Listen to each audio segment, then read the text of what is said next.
Welcome back to Human Baseline.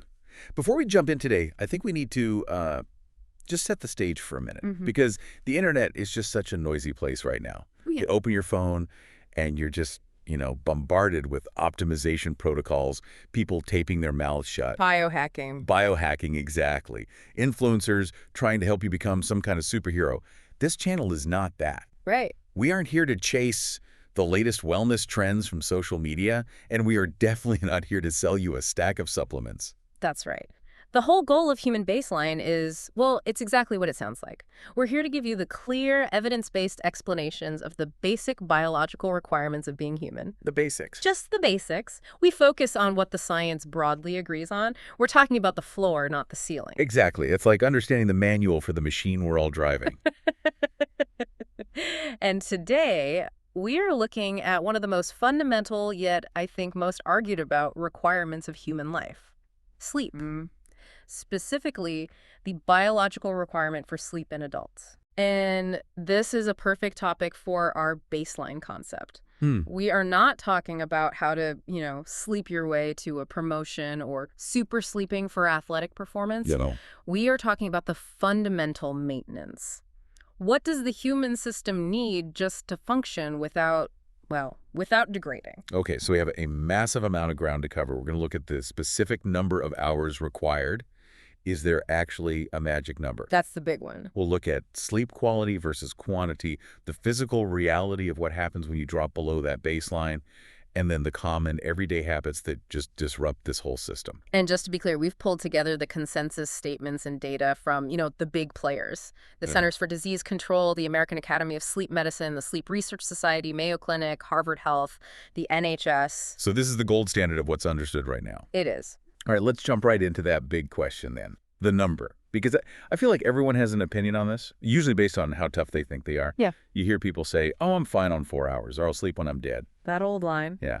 Is there actually a hard scientific number for how much sleep a human adult needs? There is. And what's surprising is how consistent it is across all the major health organizations. Really? Yes. The American Academy of Sleep Medicine and the Sleep Research Society actually convened a whole consensus panel just to answer this question. Okay. And their recommendation, which is now backed by the CDC, the Mayo Clinic, everyone really, is that the baseline for adults aged 18 to 60 is 7 or more hours per night. Yeah, 7 hours. So that's the floor. That is the floor. Not the goal, the absolute minimum. Exactly. The typical range you'll see cited in most of the literature is 7 to 9 hours. Yeah. But the crucial distinction here, and this is the part that so often gets missed in the headlines, is that sleeping less than 7 hours is medically categorized as short sleep duration or insufficient sleep. So let me play devil's advocate for a second. If I'm consistently getting, say, 6.5 hours, and I tell myself, well, I feel okay-ish, I just need a coffee in the morning. Right. Clinically speaking, am I below the baseline? According to the consensus statement, yes, you are.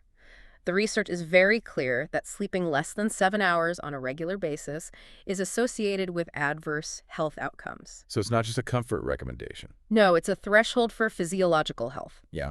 There is a tipping point where the body just stops being able to repair itself effectively. Okay, you mentioned a range, 7 to 9 hours. So does that mean sleeping more than 9 hours is even better? Is it a more is better situation where if I hit 12 hours, I become a genius? Not necessarily. Biology rarely works in simple straight lines like that. The baseline is 7. The range extends to 9 because, there's individual variation. But sleeping more than 9 hours isn't usually seen as super healthy. Well, in fact, regularly sleeping more than 9 hours is often associated with specific contexts. It might be totally appropriate for young adults or for people recovering from sleep debt. sleep debt. Yeah, that's the sleep deprivation you've accumulated. Or, for individuals recovering from an illness, your body needs more sleep then. Right. So if you're sleeping 10 hours a day, every day, it might be a sign that your body is fighting something or trying to catch up rather than you just being an amazing sleeper. Precisely. If you aren't sick and you aren't recovering from a totally chaotic week, needing 10 hours consistently might actually be a flag to check in with a doctor. It's not a badge of honor. I have to ask about the outliers. Oh. Because I know someone listening is thinking about that one person they know, or maybe they are that person, who says, I function perfectly on 5 hours. I've done it for years. Of course. Does everyone really fit this 7-hour mold? Are there, like, mutants walking among us? It's a fair question, and we do have to acknowledge that individual variation exists. Biology is, it's rarely one size fits all. There is a very, very small percentage of the population that has a specific genetic mutation that allows them to be short sleepers. Okay, so they exist. But how rare are we talking? Extremely rare. Statistically, you are far more likely to be struck by lightning than to be a true genetic short sleeper. Wow, okay. So the expert consensus remains that for the vast, vast majority of the adult population, consistently sleeping less than 7 hours is associated with health risks. Most people who think they're adapting to 5 or 6 hours, they're actually just accustomed to performing at a lower cognitive baseline. Wait, unpack that for me. They think they're fine, but they aren't. Exactly. It's fascinating. If you take someone who normally sleeps 8 hours and you restrict them to 6 hours for just 2 weeks, their performance on cognitive tests, we're talking reaction time, memory, problem solving, it plummets. To what level? They perform as poorly as someone who has been awake for 24 hours straight. But here's the kicker. If you ask them how tired they feel, they say, I'm fine. They actually lose the ability to accurately judge their own impairment. That is a terrifying thought. You literally forget what fully functional actually feels like. You normalize the exhaustion. That becomes your new baseline, even though it's biologically insufficient. Wow. Okay, we will definitely get into those consequences in a bit because they sound heavy. But before we move on from the numbers, I want to touch on age. You said this is for adults 18 to 60. Correct. How does this compare to, say, teenagers or kids? Just to give us some scale of how that biological need shifts over time. It shifts significantly during development, as you'd expect. A newborn might need 14 to 17 hours. I mean, their main job is to eat and sleep to grow their brain. Right. A toddler needs somewhere around 11 to 14. By the time you're a teenager, the requirement is 8 to 10 hours. So the need for sleep creates this downward curve as we grow up, and then it kind of flattens out when we reach adulthood. Correct. But here is a major misconception that we really need to clear up. There's a common belief that as we get into older adulthood, say 65 and older, we need less sleep. You might look at your grandparents and think, oh, they only sleep 6 hours, so that must be all they need. Right. That's a very common assumption. Old people wake up early because they don't need the rest. And the Mayo Clinic and Harvard Health are very, very clear on this. That is a myth. Really? Older adults essentially need the same amount of sleep as younger adults, that 7 to 8 hour range. So the requirement itself doesn't drop off. The requirement remains stable. What changes is the ability to sustain that sleep. Ah, I see. As we age, our sleep architecture changes. We sleep more lightly, we wake up more often due to aches, pains, bladder issues, you name it. But just because an older adult struggles to get 7 hours doesn't mean their body doesn't require it. The need is still there, it's just unmet. That is a crucial distinction. It's an ability issue, not a requirement issue. Okay, so we've established the number. 7 hours is the baseline floor. 7 to 9 is the normal, healthy range. But let's be real. You can be in bed for 7 hours and spend the whole time staring at the ceiling or tossing and turning. Right. Does that count? No, it absolutely does not. And this brings us to the second pillar of the human baseline, quality. Yeah. Sleep duration and sleep quality are equal partners here. You cannot have a healthy baseline with just one. So how do the experts define quality sleep? Is it just about feeling good in the morning, or is there a more mechanical definition? It's a bit more technical than just a feeling, yeah. According to the sources, like the CDC and Harvard, quality sleep has 3 main components. What are they? First, latency. Are you falling asleep within a reasonable amount of time? If you get into bed at 10 p.m. and you're still awake at midnight, that's impacting your quality. Okay, latency. What's second? Second is continuity. Are you sleeping continuously? Uninterrupted sleep is key. And third? And third is the outcome. Do you wake up feeling refreshed?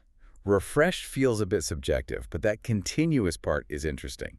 So if I sleep for 7 hours, but I wake up 4 times, maybe the dog barks or a car alarm goes off, is that worse than sleeping 6 hours straight? It absolutely can be. Fragmentation destroys the sleep cycle. How so? Think of your sleep like a dishwasher cycle. Okay, I like that. It has to go through the pre-rinse, the wash, the main wash, the dry cycle. Your brain needs to move through different stages, light sleep, deep slow wave sleep, and REM sleep to do all its maintenance work. And if you keep waking up, You're basically opening the dishwasher door every 20 minutes. The dishes never get properly clean. that's a great analogy. So if you wake up constantly, you might never actually get down to that deep cleaning cycle. Exactly. You stay stuck in the lighter sleep stages, which are nowhere near as restorative. So how does a listener know if their quality is off? What are the warning lights on the dashboard for sleep quality? The NHS and Mayo Clinic lists several key indicators. Obviously, repeatedly waking up during the night is the big one. Right. But also waking up very early in the morning and being unable to return to sleep. That's a very specific type of insomnia called sleep maintenance insomnia. And what about during the day? What are the signs then? Well, if you're feeling sleepy or tired during the day despite logging the hours, that's a huge red flag. Or, and this is a big one, if you have a reliance on naps to function. Oh. If you have to take a nap just to get through the afternoon, your nighttime sleep likely isn't providing the baseline restoration your body needs. That makes a lot of sense. Now, we're talking about tracking all this. We live in an era of smartwatches and sleep rings and all this tech. But do we need that high-tech gear to measure our baseline? Not at all. In fact, sometimes the tech can cause more anxiety than it solves. There's actually a term for it now, orthosomnia, where people lose sleep just stressing about their sleep score. That's ironic. It is. The CDC and Harvard actually recommend a very simple, low-tech tool called a sleep diary. A sleep diary. Okay, what exactly goes into that? It's just a simple log you keep for a week or two. You track the time you got into bed versus the time you think you actually fell asleep. Right. You track the number, and if you can, the duration of any awakenings.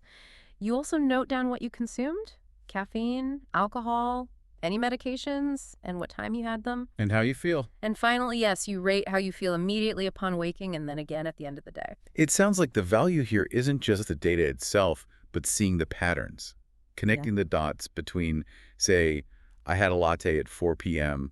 and I stared at the ceiling until 1 a.m. Exactly that. You might notice patterns you would otherwise miss in the moment. On the days I feel really groggy, I actually spent 8 hours in bed, but I see here I woke up 5 times. And I assume the trend over time is what really matters. Yes. You shouldn't stress about a single bad night. Everyone has them. It's about the baseline over a week or two. That gives you a much clearer picture of your reality than just trying to remember how you slept last Tuesday. Okay, so let's transition to the why. We've set the baseline at 7 hours of quality sleep. But let's look under the hood. What happens mechanically when the human animal drops below that baseline consistently? We aren't just talking about being a little grumpy. No, not at all. We are talking about systemic physiological consequences. When you drop below the baseline, the body stops performing essential maintenance. The consensus from the ASM, the CDC, the Mayo Clinic, it links regular short sleep, and again, that's less than 7 hours, to some very serious physical risks. Let's list them. What are we looking at? While weight gain and obesity are high on the list, specifically, a body mass index of 30 or higher is very strongly linked to insufficient sleep. Is that just a behavioral thing? Like if I'm awake longer, I just have more hours in the day to eat snacks? That's certainly part of it, but the primary driver is actually hormonal. Oh. Sleep regulates 2 key hormones that control appetite, ghrelin and leptin. Ghrelin is the hunger hormone, it tells you to eat. Leptin is the satiety hormone, it tells you you're full. When you are sleep deprived, ghrelin spikes and leptin crashes. So your body is basically stepping on the gas pedal for hunger and cutting the brake lines for fullness.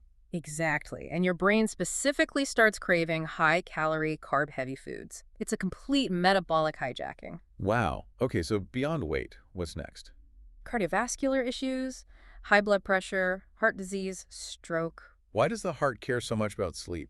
Because your heart and your vascular system need a break. During normal sleep, your blood pressure naturally dips. It's a process called nocturnal dipping. It goes down by about 10 to 20%. I see. This gives your entire cardiovascular system a rest period. If you don't sleep enough, or if your sleep is fragmented, your blood pressure stays elevated all night. It's like running an engine at high RPMs 24/7. Eventually, parts are going to wear out. That puts it in a really clear perspective. And let's not forget immune function. We all know that feeling of getting sick after a week of really bad sleep. It's a very direct link. While you sleep, your immune system releases proteins called cytokines. Some of these cytokines specifically need to increase when you have an infection or inflammation. And sleep deprivation messes with that. It may decrease the production of these protective cytokines, so if you aren't sleeping, you are basically sending your immune system into battle without its armor. And the consensus statement from the experts included a pretty stark risk at the end of that list. It did. increased risk of death, mortality. Just flat out. Yes. Large-scale epidemiological studies show that consistently sleeping less than 7 hours is associated with a shorter lifespan. It affects almost every system in the body. That's the ultimate biological consequence right there. But let's talk about the immediate day-to-day stuff, the mental and functional toll, because I think this is what people notice first. Absolutely. This is where we see the classic brain fog. The NHS and Harvard described functional deficits like difficulty concentrating and marked increase in errors in daily tasks. You're just not as sharp. It's the "I walked into a room and forgot why I'm here" syndrome, but just multiplied all day. Right. And then there's mood instability, irritability, anxiety, depression. Why does that happen? The emotional regulation centers of the brain, specifically a part called the amygdala, are highly sensitive to sleep loss. The amygdala is like the brain's threat detection center. When you're well rested, the prefrontal cortex, the logical, rational part of your brain, keeps the amygdala in check. And when you're tired. When you're sleep deprived, that connection weakens. So the logical brakes come off, and you become all emotional gas pedal. Exactly. You snap at your partner, you get upset over a spilled coffee, your emotional responses are amplified. But perhaps the most dangerous functional toll is the increased risk of accidents, Car crashes. specifically motor vehicle crashes. Drowsy driving is a massive public health issue. The reaction times of a sleep-deprived brain can be frighteningly similar to those of someone who is intoxicated. How similar are we talking? If you are awake for 18 hours straight, your level of impairment is roughly equivalent to a blood alcohol content of 0.05, 0.05. That is nearly the legal limit in many places. It is. And if you stay awake for a full 24 hours, it's equivalent to 0.1010, which is legally drunk everywhere. So we have a clear baseline, and we have very clear consequences for missing it. How are we doing as a population? Are most of us hitting these numbers? Generally, no, not even close. The CDC tracks this stuff, and significant portions of the adult population do not meet the baseline. Is it the same everywhere in the country? It actually varies geographically. For example, in 2022 data, sleep insufficiency ranged from about 30% of adults in a state like Vermont to 46% in Hawaii. Wow, so in some places, nearly half the population is operating below the biological baseline. That's right. And certain groups struggle more than others. The data shows that men, and specifically Native Hawaiian and Pacific Islander adults, report higher rates of insufficient sleep. It is a very widespread issue. Okay, let's unpack the why of the disruption. If we know we need 7 hours, and we know it hurts us to miss it, why are so many of us missing it? We touched on aging earlier, the light sleep phenomenon. Can we go a little deeper into that mechanism? Sure. As we mentioned, older adults need the same amount of sleep, but the biological machinery just changes. The Harvard and Mayo sources explain that our circadian rhythms, our internal body clocks, can naturally shift or become disrupted as we age. Is this why older people often wake up very, very early? Exactly. The rhythm shifts forward, which means they get tired earlier in the evening and then wake up earlier in the morning. Also, the production of melatonin, which is the key sleep hormone, it gradually declines with age. And that results in? Less of that slow wave sleep, which is that really deep restorative stage you talked about earlier. So the sleep itself becomes shallower. It becomes lighter and much more fragmented. This makes older adults much more prone to waking up from environmental noise, a partner moving in bed, or small changes in temperature.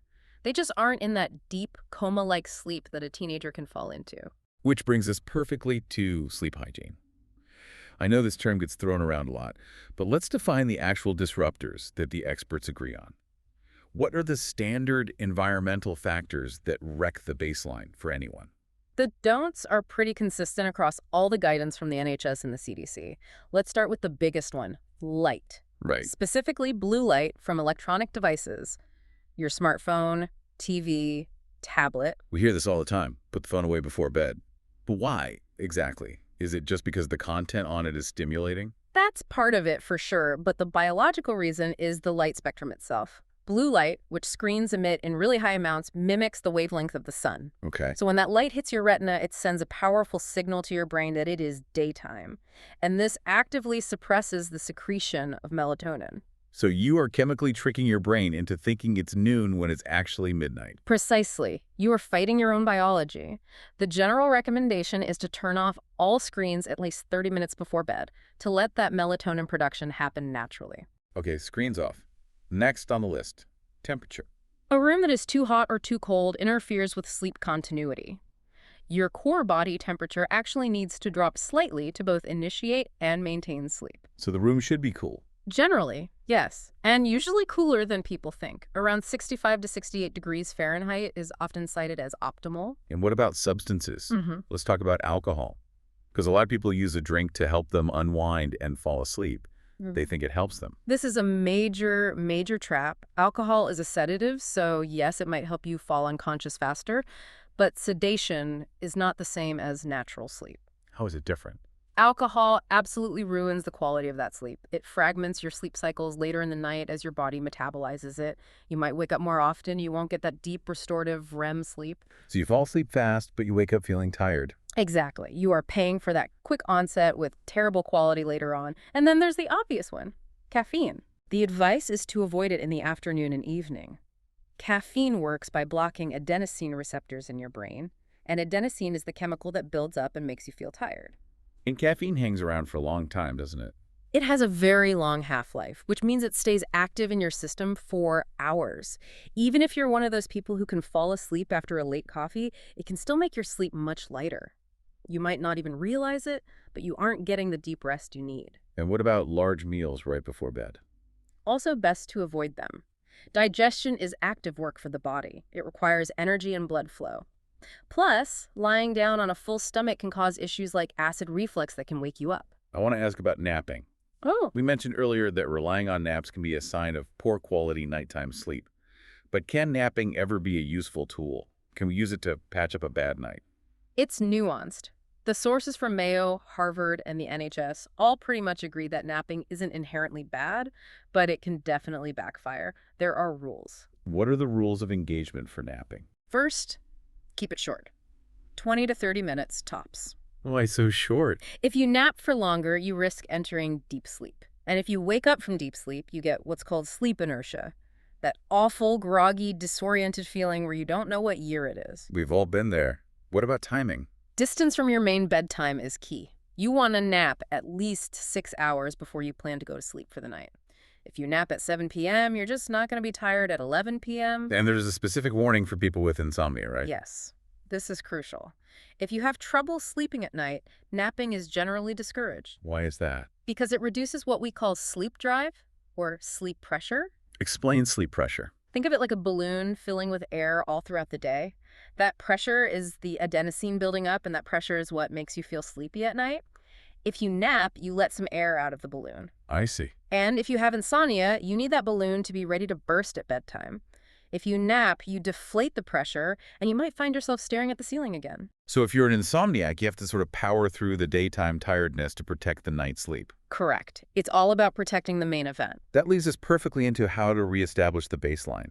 If someone is listening to this and realizing, wow, I am way off track, what is the primary fix? What does the science say is the most effective lever to pull? If you take only one thing away from all the literature, it is this: consistency. Boring, simple consistency. It's the single most cited behavior for improving sleep. Going to bed, and this is actually more important, waking up at the same time every single day. Even on weekends. So no sleeping in until noon on Saturday to catch up. Not if you want a stable baseline, no. Sleeping in creates what researchers call social jet lag. Social jet lag. Yeah, it confuses your internal clock. It's like flying a few time zones east every weekend and then flying back for work on Monday. By waking up at the same time every day, you program your body's expectation of when the day begins and ends. You anchor your circadian rhythm. Okay, so consistency is step one. But what about the person who is lying in bed, trying to be consistent, but just can't fall asleep? They're staring at the clock, doing the math.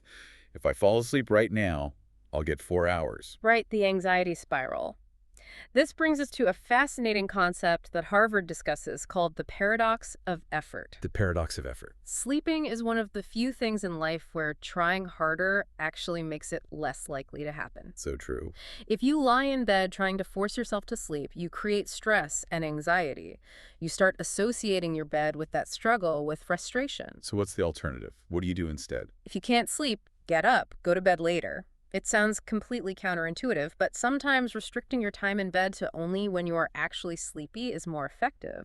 The goal is to maximize what's called sleep efficiency. the percentage of time you spend in bed that you are actually asleep. That's really interesting. So instead of lying there for 9 hours to get 6 hours of broken sleep, maybe just be in bed for the 6 hours you can actually sleep. Exactly. You consolidate the sleep, and then you make absolutely sure the environment is sanctuary. Quiet, dark, and cool. Those are the non-negotiables. At what point does being a bad sleeper cross the line into being a medical issue? When should a listener stop trying to fix this with hygiene and diaries and actually see a doctor? The NHS defines the timeline for insomnia pretty clearly. Short-term insomnia is when you have trouble sleeping for less than 3 months. Long-term is 3 months or longer. So 3 months is the line in the sand. It's a key clinical threshold. If you have been struggling for 3 months or more, that's a signal. And if it's really affecting your life. Yes. If changing your habits, all the hygiene stuff we discussed, isn't working, or if the sleep issues are seriously affecting your daily functioning, your mood, your safety while driving, or just your ability to cope, that is the signal to see a provider. Because at that point, it might not just be bad habits. Right. It could be an underlying sleep disorder, like sleep apnea, where your breathing repeatedly stops and starts, or restless leg syndrome. No amount of sleep consistency or a cool room is going to fix a physical obstruction in your airway. Those things require medical intervention. Okay, let's unpack this for a final summary. We have covered a lot of ground today. We have. We've defined the baseline. 7 hours or more for the average adult, not 5, not 6, 7. 7 is the floor. And remember, that's 7 hours of quality sleep, falling asleep reasonably quickly, staying asleep, and waking up feeling refreshed. We talked about the costs of missing that mark, from weight gain and heart disease to just being foggy and irritable every day. He covered the mechanisms, the hormones like ghrelin and leptin, the effect of blue light, the buildup of sleep pressure. And we talked about the fixes. Consistency above all else, a good environment, and knowing when it's time to ask for professional help. And understanding that as you age, the need for that sleep doesn't change, but you might just have to work a little harder to protect the quality of it. So here's the practical takeaway for today. For the average adult, that baseline is non-negotiable at 7 hours. If you are tracking your sleep, pay as much attention to how refreshed you feel, the quality, as you do to the clock. And remember that consistency in your wake-up time is the single strongest tool you have to regulate this entire system. It really is the anchor for the whole biological rhythm. Next time on Human Baseline, we're going to look at another fundamental requirement. We will be examining the human baseline for hydration and water intake. Does that old 8 glasses a day rule actually hold up to scrutiny? We'll find out. Thanks for listening. See you next time.